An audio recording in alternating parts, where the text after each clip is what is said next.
Ven, Santo Espíritu, enciende en nosotros tu infinito amor.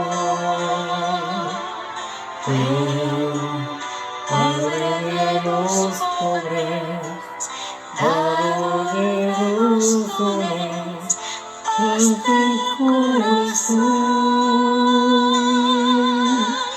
Ven, Espíritu, calor en el frío, tregua en la labor. Ven, gozo en la tristeza, hasta el alma entra y enriquecenos.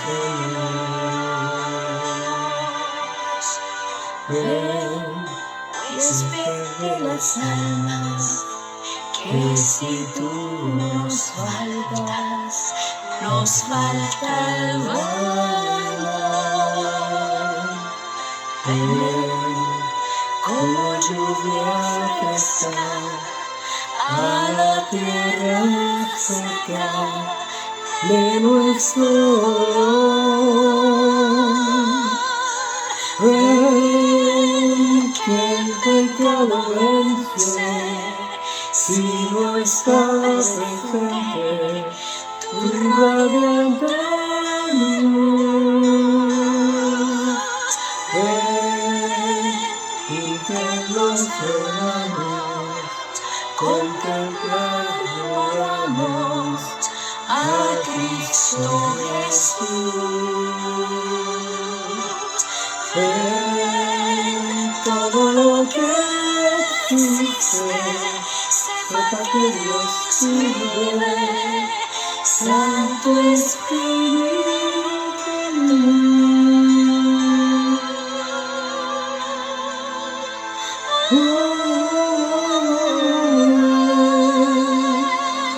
Santo Espíritu.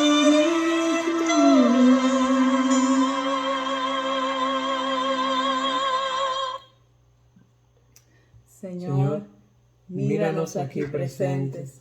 Estamos reunidos en tu nombre, y en tu nombre queremos amarnos, comprendernos y unirnos para poder comprender a nuestros hijos y que ellos nos comprendan. Haz de nuestro hogar un sitio de amor, que demos lo mejor de nosotros para ser felices en el hogar y ayudar a que otros hogares sean felices. Que cada mañana amanezca un día más de entrega y sacrificio, y que cada noche nos encuentres con más amor de esposos. Que cuando amanezca el día de ir a tu encuentro, nos concedas el hallarnos unidos para siempre a ti. Ilumínanos y guárdanos como instrumentos tuyos. Donde hay caridad y amor, allí está Dios. Amén.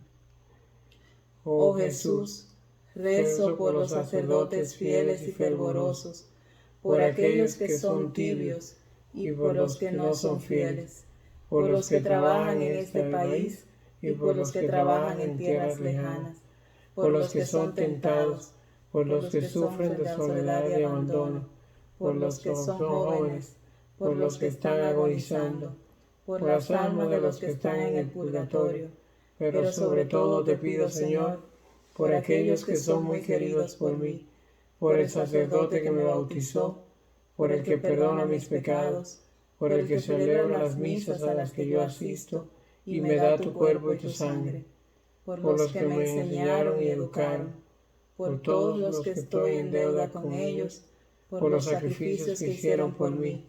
Jesús, guárdalos muy cerca de tu corazón y bendícelos a torrentes, ahora y siempre. Amén. Buenas noches a todos,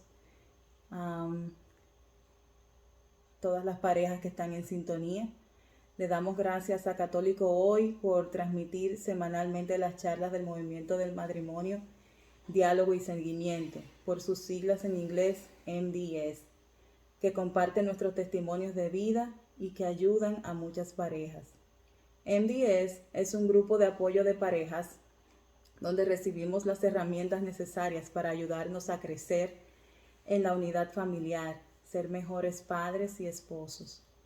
Si ustedes no son miembros de NDS o han estado ausentes por algún tiempo, los invitamos a que se unan a nuestro movimiento y escuchen los miércoles de nuestros testimonios que son transmitidos a través de la página web www.catolicohoy.org y que también se unan a alguna de nuestras parroquias que se reúnen virtualmente o físicamente a través de la semana para reflexionar del testimonio ya escuchado los miércoles aquí a través de Católico Hoy o por Facebook.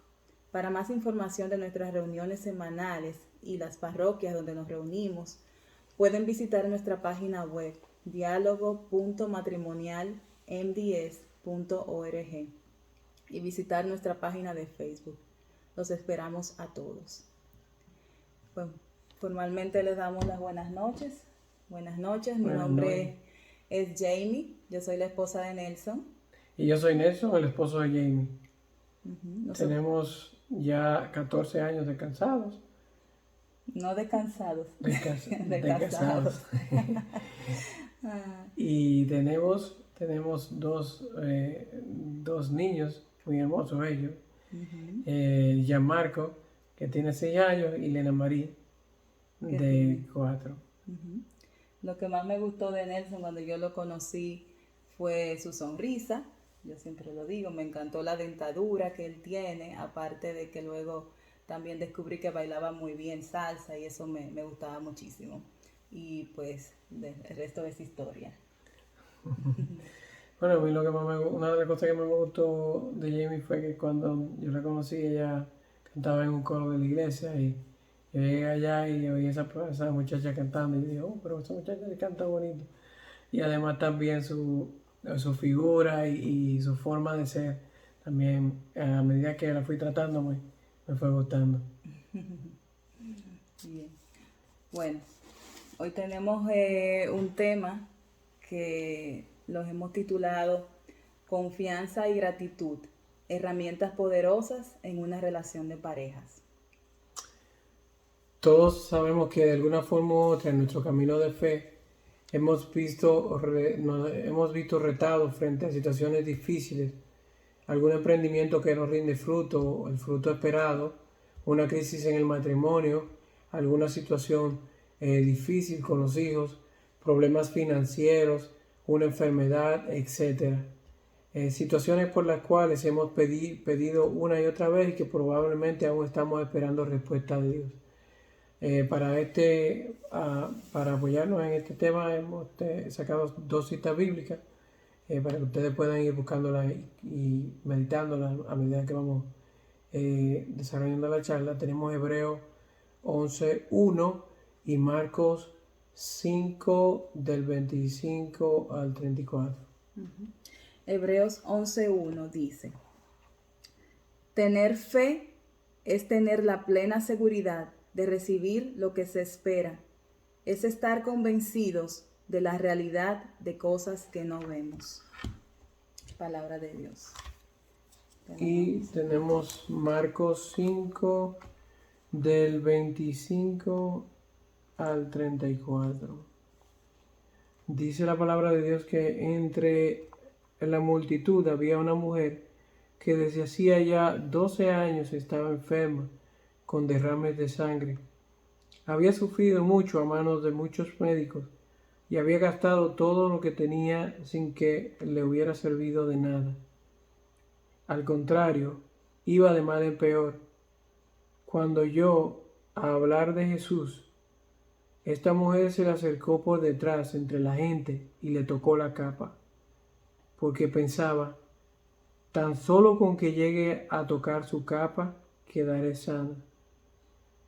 Al momento, el derrame de sangre se detuvo y sintió en el cuerpo que ya estaba curada de su enfermedad. Jesús, dándose cuenta de que había salido poder de él, se volvió a mirar a la gente y preguntó, ¿quién me ha tocado la ropa? Sus discípulos le dijeron, ¿ves que la gente te oprime por todos lados y preguntas, ¿quién me ha tocado? Pero Jesús seguía mirando a su alrededor para ver quién lo había tocado.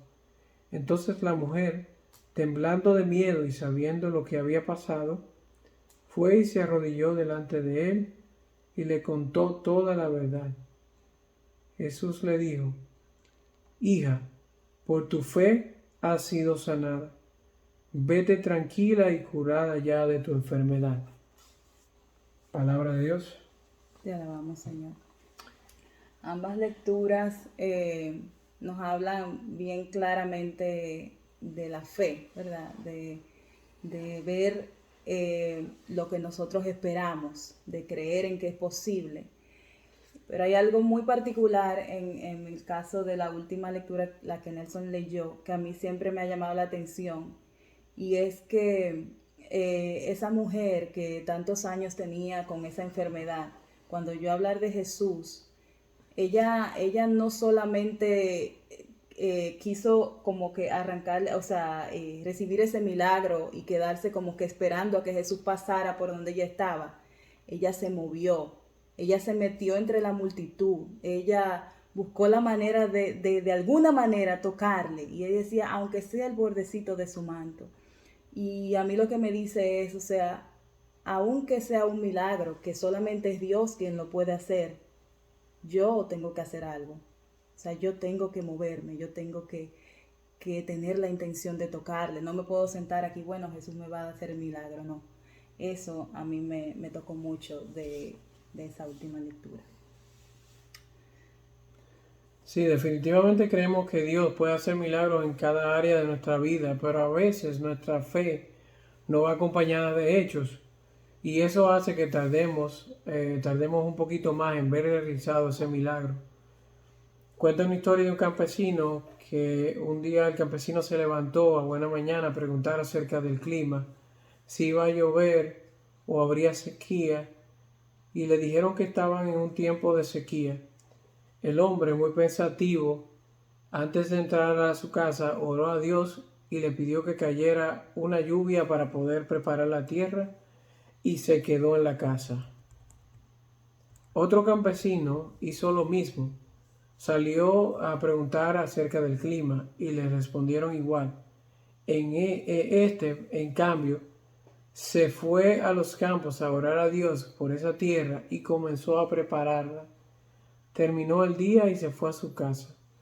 La pregunta es, ¿a quién crees que Dios va a bendecir de esos campesinos? Si al que no hizo nada, no preparó la tierra y se quedó en su casa tranquilo y no tomó acciones, o al que oyó que el clima no iba a estar bueno, pero como quiera preparó la tierra y en fe pues esperó que todo, o sea, que todo sucediera ya con el terreno preparado, ¿verdad? Eso lo comentan entre ustedes cuando tengan la oportunidad. Nelson y yo nos casamos en el año 2007, hace ya 14 años. Cuando nosotros nos casamos, nosotros bromeábamos con que deseábamos tener 4 hijos. Pues yo decía que a mí no me gustaban los números impares y que 2 era muy pocos, pues me gustaban las familias numerosas. Pero habíamos decidido esperar al menos 2 años para empezar a buscar hijos, e inicialmente nos planificamos con pastillas anticonceptivas.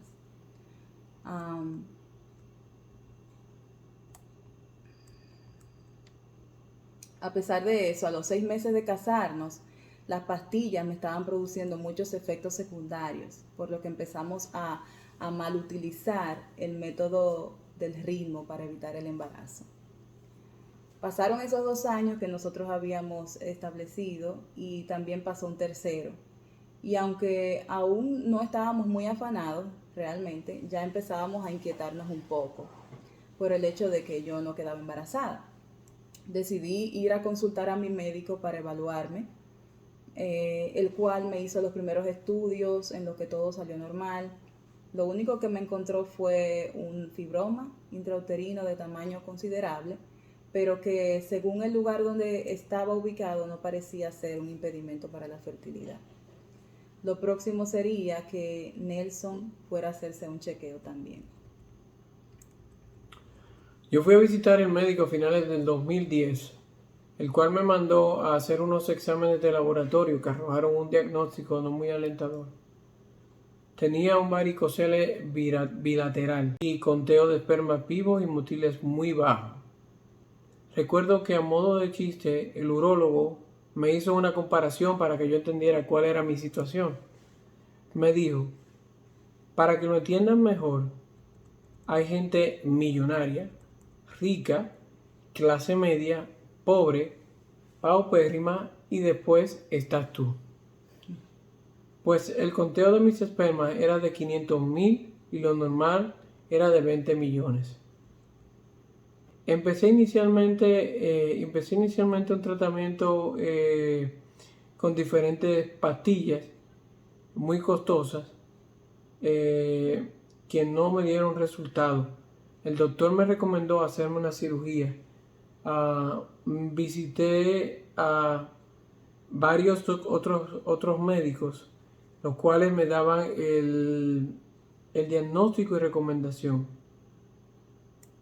Aunque dicha cirugía no era garantía de que las cosas mejorarían, era la única alternativa que esperaba de esperanza que me ofrecía. Me operé en febrero del 2012 y continué con los tratamientos médicos recomendados. A pesar de todo diagnóstico y pronóstico, yo puedo decir que nunca dudé de que Dios nos concedería los hijos que anhelábamos. Claro, yo no puedo negar que en muchas ocasiones, me embargó la tristeza y me llenaba de nostalgia, sobre todo cuando yo veía a otras familias compartiendo y disfrutando de sus niños. Siempre decía que nosotros haríamos, eso lo decíamos ambos, que haríamos lo que tuviera a nuestro alcance y que los resultados obviamente eran de Dios. E incluso yo decía que si al final no podíamos llegar a tener los nuestros, nunca yo descartaría incluso la posibilidad de adoptar, pues a lo mejor Dios quería regalarle unos padres a algún niño que desafortunadamente no los tuviera. Pero lo cierto es que a los 10 meses de la cirugía de Nelson, yo quedé en estado de embarazo. Fueron unos días de una felicidad indescriptible, que definitivamente hoy sabemos que fueron parte de un plan perfecto de Dios, aunque ese embarazo no progresó. Sumado a que resultó ser un embarazo, lo que llaman un embarazo molar, que ese es un embarazo bien raro y que es el resultado como de un error genético en el proceso de fertilización que puede degenerar en una forma de cáncer muy poco frecuente. El tratamiento para esto consiste en vigilar con análisis de sangre que no suban unos indicadores anormales y evitar un nuevo embarazo por lo menos un año. O sea, que nos tocaba esperar un año más. Pasó el año, seguimos nuestra búsqueda. Nelson se fue nuevamente a evaluar y el examen arrojó que estaba peor. Recuerdo que fui con una amiga que estaba también en un proceso similar a consultar a un especialista en fertilidad. Y cuando le planteamos ambos casos y le mostré los resultados de los análisis de Nelson, ella me dijo, ¿tú sabes qué? La doctora me dijo, tu caso es más difícil. Por mi parte, no puedo negar que la primera vez que Jamie quedó embarazada me embargaba un sentimiento de felicidad y de inseguridad a la vez, pues yo sentía que esta iba a ser una responsabilidad mayor y personalmente y en lo profesional en este momento no me sentía preparado. Al saber la noticia de la pérdida, me sentí muy triste y desilusionado, pero además también vivía una lucha interna producto de viejos malos hábitos que me ataban. Y esta situación fue un motivo para hundirme más en estos hábitos autodestructivos. Recuerdo que me dije a mí mismo que si al final no iba a ser capaz de procrear, entonces ¿qué importaba continuar con ese pecado favorito que me hacía tanto daño? 6 meses después, Fuimos a una noche de oración en casa de unos amigos y no sé por qué, pero en medio de la oración una persona que estaba a mi lado, muy usada por Dios, empezó a orar por sanación y yo decidí atreverme a decirle a Dios, a pedirle a Dios mi sanación física. Esa noche, la persona que estaba a mi lado me comentó que sintió que Dios me había bendecido, que estaba aumentando mi fe y para confirmación, un sacerdote de Nicaragua que estaba de visita y que no me conocía comentó que alguien al final de la reunión, que había sentido, a alguien al final de la reunión le había comentado que había sentido que un hombre estaba siendo sanado de un problema de fertilidad, mencionando específicamente mi problema. Los meses posteriores a esa noche de oración no vimos mucha mejoría en cuanto a mi situación. Y no puedo negar que a pesar de haber recibido esas promesas tan contundentes de Dios aquel día, llegué a sentirme desesperanzado y de hecho por un momento decidí olvidarme del tema y no seguir pendiente a eso. Al inicio ya del 2014, la búsqueda y la espera nos llevó a un proceso de preparación espiritual, que yo creo firmemente que fue lo que nos abrió las puertas para recibir nuestro milagro y hacer algo más que solo orar para que lloviera y más bien empezar a arar nuestra tierra. Volviendo a la historia que leímos arriba, ¿qué significó para nosotros preparar la tierra? Lo podemos resumir en 4 pasos que fuimos dando consecutivamente y que sentimos que definitivamente con esto Dios nos preparó para recibir lo que anhelábamos. El primer paso que dimos fue el renunciar. En enero del 2014 fuimos invitados a un retiro en un convento de clausura. En la misa de cierre del retiro, una de las monjitas que siempre oraba por las parejas que tenían dificultades para concebir y que tenía un don especial de intercesión, dio una palabra de conocimiento y decía que de ahí había una pareja que no había podido concebir y que el esposo tenía problemas con la pornografía y que eso le estaba haciendo daño a su matrimonio y que Dios le pedía que tomara su computadora, saliera con ella y se la regalara a la primera persona que viera, en señal de que estaba dispuesto a renunciar a esta atadura definitivamente. Ese era yo. Unos días después le hice un backup de los documentos, o sea, guardé todos los documentos importantes y lo guardé en otra memoria, en un CD, a la computadora.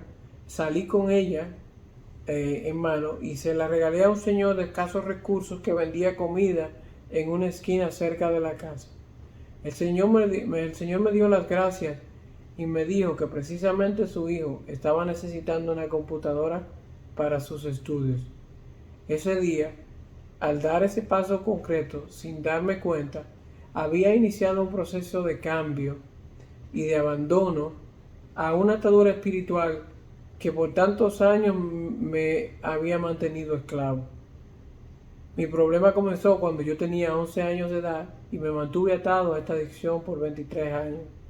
A pesar de haber conocido de Dios y de servirle durante mucho tiempo en los grupos de oración de jóvenes e incluso luego de casado, era una dependencia tan grande que intentar renunciar a ella me producía mucho dolor y mucha ansiedad.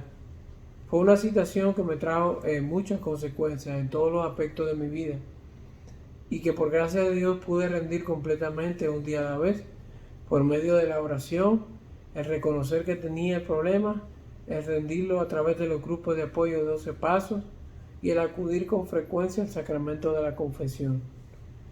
Espero que en otra ocasión pueda contarles un poquito más sobre este proceso y lo que significó para mí y para nosotros como matrimonio. Pero lo cierto es que muchas veces necesitamos mirar hacia adentro y revisar si hay algo a lo que tenemos que renunciar, algo que debemos rendir a Dios, como por ejemplo un pecado, en mi caso fue una adicción, un resentimiento o una comodidad que tienes, etcétera. Situaciones que a lo mejor ameriten tomar medidas drásticas o acciones concretas para entregar lo que nos está haciendo daño, alejando de Dios y bloqueando las bendiciones que Él tiene para nosotros. El segundo paso que di fue el de la reconciliación y perdón. Uno de los pasos más importantes y determinantes en este camino de crecimiento de fe y la confianza en Dios fue para mí el perdonar a mis padres, especialmente a mi papá. La relación con mi padre fue siempre bien tormentosa. Desde que tuve uso de razón, recuerdo que viví muchos momentos de abandono y abuso emocional de su parte. Por un lado, siempre agradecí que nunca me faltó nada, que él supo llenar mis necesidades físicas, pero a la vez dejó un vacío moral y muchas carencias.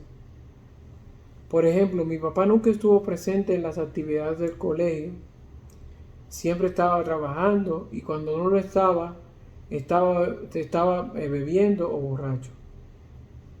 Puso mi vida en riesgo muchas veces por causa de su alcoholismo.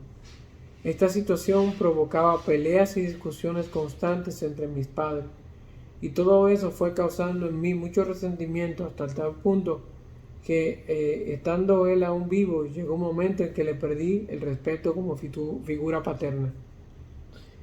Luego de que él murió, ese resentimiento se convirtió inconscientemente en un sentimiento de rechazo y hasta odio a su memoria. Siempre lo recordaba despectivamente como mi papá el alcohólico. No era capaz de verlo como mi papá con sus limitaciones y con sus virtudes. Y no tenía conciencia de que esto estaba afectando no solo mi relación con Dios, sino también de que el hecho de no reconciliarme con mi pasado, especialmente con mi papá, estaba bloqueando la oportunidad de convertirme en padre. Un día, como en marzo de ese año, hablando con un amigo, recuerdo que llegué a la conclusión de que debía dar el paso de perdonar y hacer las paces con mis raíces para poder seguir adelante. Además, reflexioné acerca de que cómo iba a poder ser un buen padre si no era capaz de ser un buen hijo. Así que le escribí una carta desahogando, dejándole saber cómo me hizo sentir por mucho tiempo, pidiéndole perdón y agradeciéndole, porque a pesar de todo, él había sido un buen padre y había hecho lo mejor que pudo con lo que tenía. Recuerdo que ese día, después de 13 años de su muerte, por primera vez, luego de su funeral, volví a su tumba y le leí la carta. No puedo describir la sensación de libertad que sentí en ese momento. Recuerdo que más tarde ese día fuimos a una noche de oración y un hermano del grupo, sin saber lo que yo había hecho, oró por mí y me decía que el Señor había roto una cadena de mi pasado y que los patrones familiares que yo había vivido no se iban a volver a repetir en mi descendencia. Es importante que miremos hacia nuestro interior y reconozcamos si existe algo o alguien con quien necesitemos reconciliarnos y perdonar. Incluso si esa persona pudiéramos ser nosotros mismos. Yo recuerdo estar ahí ese día cuando Nelson fue a la tumba de su papá. Y recuerdo que fue un momento tan poderoso que incluso cuando él terminó de leer esa carta, él casi como que se iba a caer, como si un peso hubiera salido de él. Fue algo realmente una liberación. El tercer paso que fuimos dando fue abandonen la oración. Los que llevan mucho tiempo orando por una misma situación y esperando en Dios saben lo desgastante, lo frustrante, lo desafiante o desesperante, a veces triste, que puede llegar a ser esperar. Ver pasar el tiempo y no ver respuesta alguna, orar todos los días por lo mismo y ver que aparentemente todo sigue igual. Así yo llegué a sentirme en reiteradas ocasiones, a pesar de mi fe, ¿verdad? Mi creencia en Dios. Pero recuerdo que en mayo del 2014, nosotros fuimos una vez más a la Basílica de Higüey, en mi país, en nuestro país, en República Dominicana, a visitar a la Virgencita de la Altagracia, que es como la protectora del pueblo y un signo, o sea, para nosotros muy, muy importante en nuestro matrimonio. Y fuimos una vez más a presentarle nuestra intención. Recuerdo que durante la misa, al lado nuestro, había una familia con unos niños pequeños.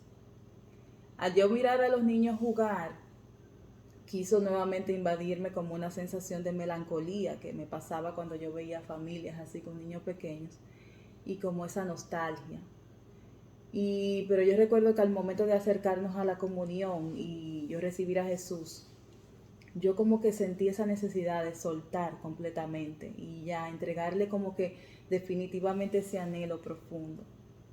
Y yo recuerdo que le dije entre lágrimas al Señor, tú sabes que yo me rindo, que se haga cuando tú quieras y de la manera que tú quieras. Tú sabes mejor que yo me abandono a ti. Y en ese momento yo puedo decirles que me llené de una paz profunda.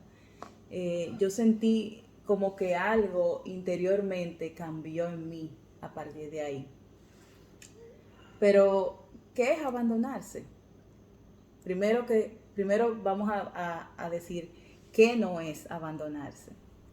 Abandonarse no es resignarse, porque resignarse viene de la desesperanza, de la desconfianza, del cansancio, de perder las ganas y de no ver más motivos para luchar, como ya. Bueno, si no llega, pues ni modo, ya no voy a seguir bregando con eso. No estamos hablando de ese tipo de abandono, eso es resignación y es como cuando ya tú pierdes como la esperanza. Abandonarse, en cambio, viene de la confianza plena. Es como un dejarse ir. Es una ruptura como con las cuerdas por las cuales uno manipula, controla, administra la fuerza de la propia vida. Entonces, abandonarse es como no manejar nada ya, soltar las expectativas.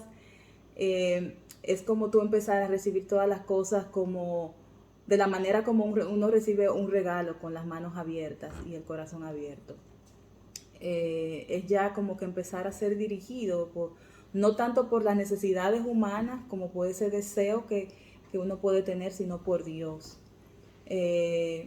Y ya no se trata tanto de hacer algo para Dios, sino realmente como dejar que todo sea hecho por Él. Y definitivamente es un don, o sea, es algo que Dios puede regalarle a uno, y yo lo pude experimentar en ese momento. Definitivamente vale la pena abandonarnos a Él, no importa la situación que sea por la que cualquiera de nosotros o cualquiera que está escuchando la charla esté atravesando. Dios, o sea, abandonarnos a Él, al Dios que nos ama y quiere lo mejor para nosotros, porque Él siempre está en control. Entonces, los meses siguientes, a partir de ese día, nosotros lo vivimos desde el siguiente paso, el cuarto paso que nosotros dimos en este proceso, que es la práctica de la gratitud. Hasta ese tiempo, yo nunca me había hecho tan consciente del poder de la gratitud. O sea, yo sí sabía que era muy importante estar agradecido y que hay que dar gracias a Dios por todo, pero nunca me había sentado a meditar y a estudiar sobre esto. O sea, la influencia que ejerce la gratitud son todas las áreas de la vida, incluso en la salud física, en la salud mental, espiritual y emocional. Hay una gran cantidad de estudios científicos, estudios que son científicos, que comprueban esto, o sea, el poder de la gratitud. Pero además, bíblicamente, hay también un sinnúmero de versículos en la Biblia que resaltan la importancia de la gratitud. e invitan a vivir desde ahí. Y dicen que ella es la raíz de la espiritualidad. Fueron varias las ocasiones, e incluso cuando Jesús presentó el pan, o sea, cada vez que él bendecía, siempre decía, te doy gracias, Señor. O sea, él siempre estaba presente, la gratitud. Entonces, lo primero que a mí me hizo despertar con relación a lo de la gratitud fue un video que yo me encontré un día en YouTube de un monje benedictino que se llama David Steindl. Era un TikTok, un video de esos de TikTok, bien sencillo, un monje bien humilde, pero bien poderoso. Él planteaba, decía como que hay algo que ustedes todos conocen de mí y hay algo que de cada uno de ustedes que yo conozco y que no importa lo que hagamos, ni quiénes seamos, ni nuestro idioma, ni nada. Todos queremos ser felices. Y él decía, no son las personas felices las que son agradecidas. Son las personas agradecidas las que son felices. O sea, se trata de, desde la gratitud llegó a la felicidad. Porque hay muchos que tienen todo lo que alguien pudiera necesitar y aún así no son felices. Y otros que con muchísimas carencias son felices, precisamente porque son agradecidos. Y entonces ese monje en esa charlita, él nos invita a hacernos conscientes de las oportunidades que nosotros tenemos todos los días de vivir desde la gratitud. Y él proponía un método que era como parar, observar y avanzar. Es como un método que te llama a vivir como en conciencia.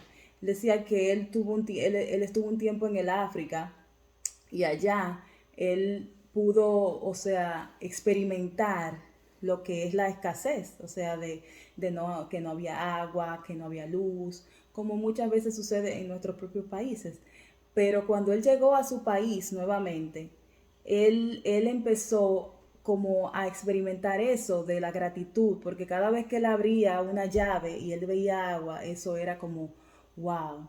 Cada vez que encendía un bombillo, una luz, era como, oh, hay luz. O sea, y él quiso como que empezar a poner hasta stickers en las cosas sencillas del día a día para recordarse de las cosas por las que él debía estar agradecido.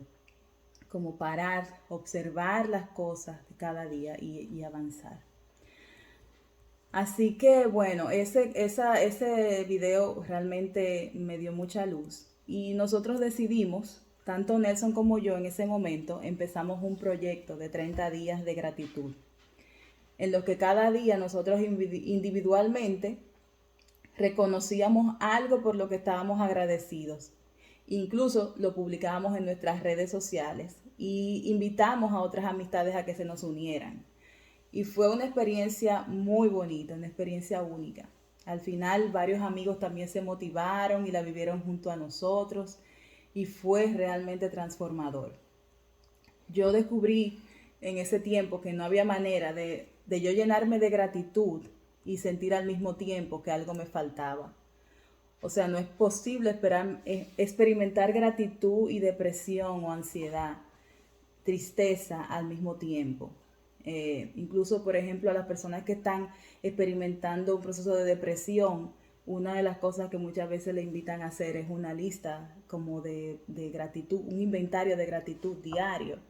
Y también, o sea, si tú ahora mismo te imaginas, si tú hicieras una conexión y te imaginas como algo por lo que tú estás genuinamente agradecido, como por ejemplo tu matrimonio o el nacimiento de un hijo o algo así, y tú conectas con ese sentimiento, tú te vas a dar cuenta que te llenas de gratitud y cualquier otro estrés que estés viviendo se va en ese momento porque no pueden estar los dos ahí juntos. Entonces yo me apasioné con ese tema, yo leí libros, hasta decidí preparar una tesis final de una certificación que yo estaba realizando en ese momento sobre ese tema y la llamé Viviendo la magia de la gratitud. Y justo en ese tiempo de tanto agradecimiento, de tanta felicidad, o sea, en ese tiempo en el que sentíamos que nada nos faltaba, en ese tiempo en el que empezamos a vivir más conscientemente y disfrutar esos pequeños e insignificantes milagros de cada día. Cuando nosotros habíamos recorrido un camino de renuncia, de reconciliación, de abandono y gratitud. Cuando ya no pedíamos nada, ya no estábamos pidiendo nada. Todo era perfecto como estaba. Sucedió. Fue un camino de casi 7 años de espera, pero más que de espera, de preparación, de madurez, de crecimiento, de limpiar la casa para recibir a nuestros milagros, nuestros milagritos de Dios. En marzo del 2015 nació ya Marco, nuestro regalo de Dios primero, y con su nacimiento nosotros confirmamos qué tan bueno es Dios siempre. Y en el 2017, sin nosotros planificarlo, como para dejarnos saber que Él nunca se deja ganar en generosidad, llegó Elena Marín, a completar nuestra imperfectamente perfecta familia de 4. Estos sencillos pasos que nosotros dimos pueden ser practicados para atravesar cualquier situación difícil que estemos viviendo.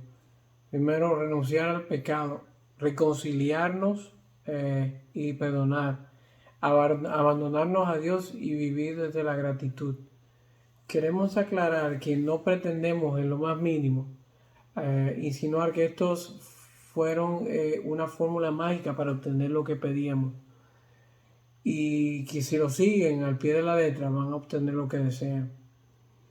En nuestro caso, sabemos que definitivamente detrás de todo esto se tejía un plan perfecto y único para nosotros, y que Dios en su infinita bondad quiso concedernos ese anhelo profundo que teníamos.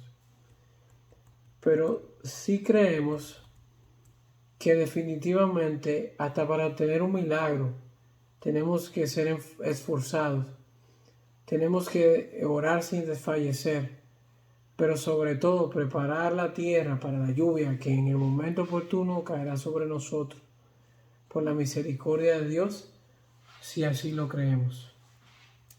Ya para finalizar, nosotros queremos compartirles una canción que significó mucho para nosotros en nuestro tiempo de espera. Y luego, cuando nosotros vimos la respuesta de Dios en nuestra vida,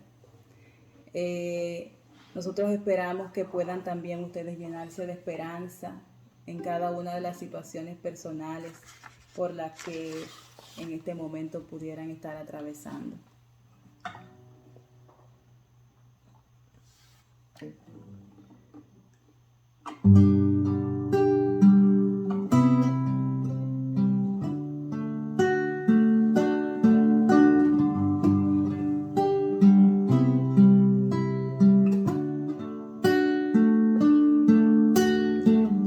Yo he pasado noches oscuras y amargas,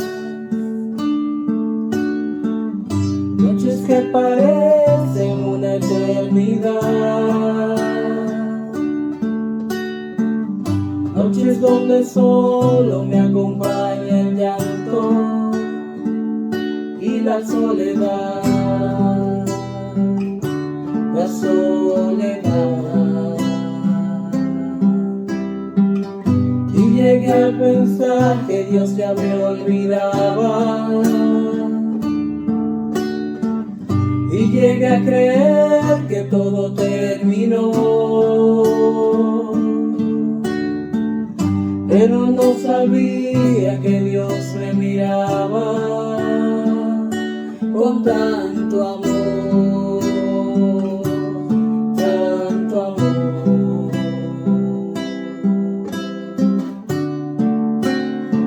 Y vino la mañana, no hay oscuridad sobre mi ventana. Y vino la mañana, todo me cambió cuando no lo esperaba. Y vino la mañana, hoy en mi ventana todo es claridad.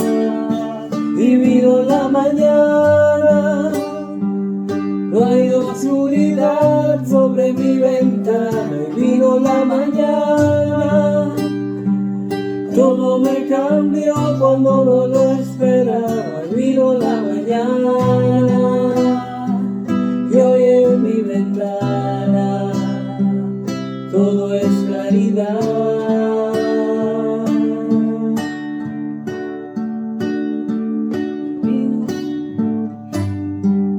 Se aprieta pero no ahorca.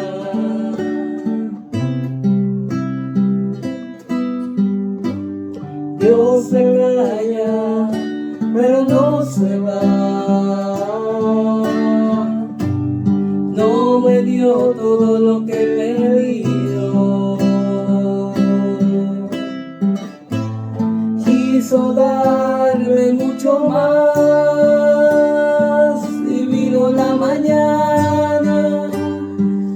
No hay oscuridad sobre mi ventana y vino la mañana. Todo me cambió cuando no lo esperaba y vino la mañana. Y hoy en mi ventana todo es claridad. Y vino la mañana. No hay oscuridad sobre mi ventana y vino la mañana. Todo me cambió cuando no lo esperaba y vino la mañana. Y hoy en mi ventana todo es claridad.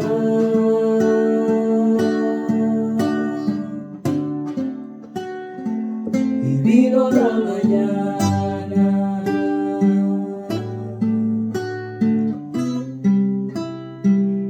Queremos darle gracias en esta noche a Dios. Queremos darte gracias por tu bendición y por tu presencia en medio nuestro, en medio de cada una de las personas que están ahora mismo escuchando esta grabación. Y te quiero pedir, Padre Santo, que en todas las situaciones que cada uno puede estar atravesando, ellos también, cada uno de los que están escuchando en este momento, pueda experimentar el amanecer en sus vidas, el amanecer en las situaciones que están atravesando, que solamente tú conoces, todas esas cosas que han esperado por mucho tiempo y que aún no han recibido, que puedan experimentar la renuncia, el perdón, la gratitud y el abandono a ti. Te damos gracias porque tú nunca te dejas ganar en generosidad y tu plan para nuestros matrimonios y para nuestras vidas siempre es perfecto. Gracias, Jesús, en el nombre poderoso tuyo. A ti la gloria, la honra y el honor por los siglos de los siglos. Amén. Padre nuestro, que estás en el cielo, santificado sea tu nombre. Venga a nosotros tu reino. Hágase tu voluntad en la tierra como en el cielo. Danos hoy nuestro pan de cada día. Perdona nuestras ofensas, como también nosotros perdonamos a los que nos ofenden. No nos dejes caer en tentación y líbranos del mal. Amén. Dios te Salve María, llena eres de gracia. El Señor es contigo, bendita tú eres entre todas las mujeres, y bendito es el fruto de tu vientre Jesús.